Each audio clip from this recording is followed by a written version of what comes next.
Now I am going to show you how we are going to graft the mitt that we've been working sideways, kind of graft that together.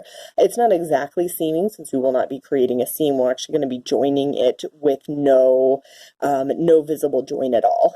So that happened right about here in the original mitt, and you can see there's no visible seam on the front or on the inside.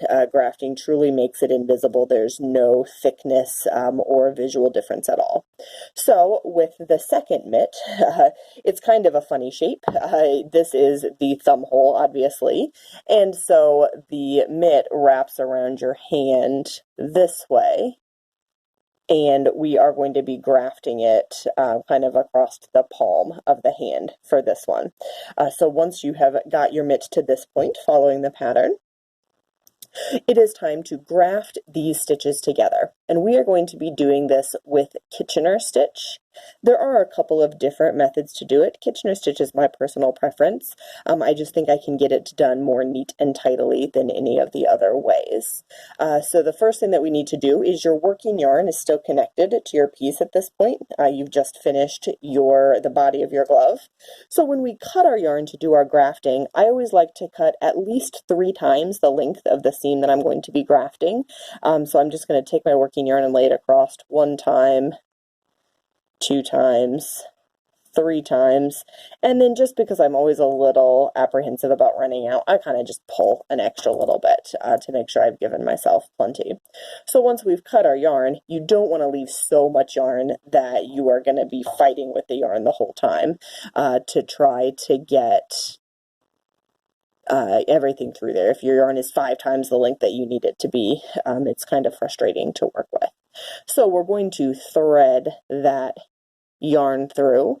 We are going to do the Kitchener stitch looking at the right sides, the pretty sides of our piece. So that means make sure when you're looking at your piece, the stockinette stitch side, the side that looks like those letter V's, is facing towards you on both sides, with the wrong side sandwiched together in the middle.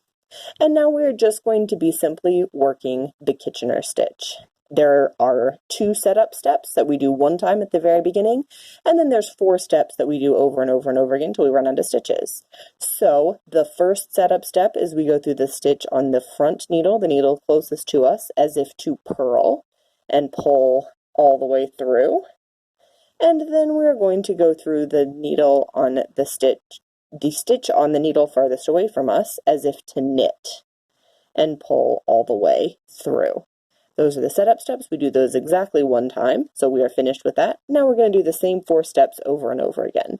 Step 1, we put our tapestry needle in as if to do a knit stitch and slide it off. Needle in as if to do a purl stitch and leave it on. And at this point I like to pull all the way through, making sure that your working yarn doesn't get twisted around your needles extra times. Now we're moving on to the stitches on the back side, so I kind of like to push the stitches on the front side a little bit farther away from the needle tip, that way they don't accidentally fall off into the air when that's not what we were aiming for. So on the back needle, our needle goes in as if to purl and push it off. Needle goes in as if to knit and leave it on, and pull that all the way through. 1 more time through those 4 steps. Needle is in as if to knit and push it off, in as if to purl and leave it on, in as if to purl and push it off, in as in to knit, leave it on. Those are the 4 steps of Kitchener stitch, and you can start to see I've created that fabric there that just looks like we've done our row of knitting that goes all the way around. There's no seam, there's no nothing in there. We're just going to do that all the way down the side of our glove. You should have the same number of stitches on both needles. That's worth checking before you get started with this. But if you do have the same number of stitches going in, you will end up right at the end of your piece with exactly the same number, and everything will be sewn together beautifully.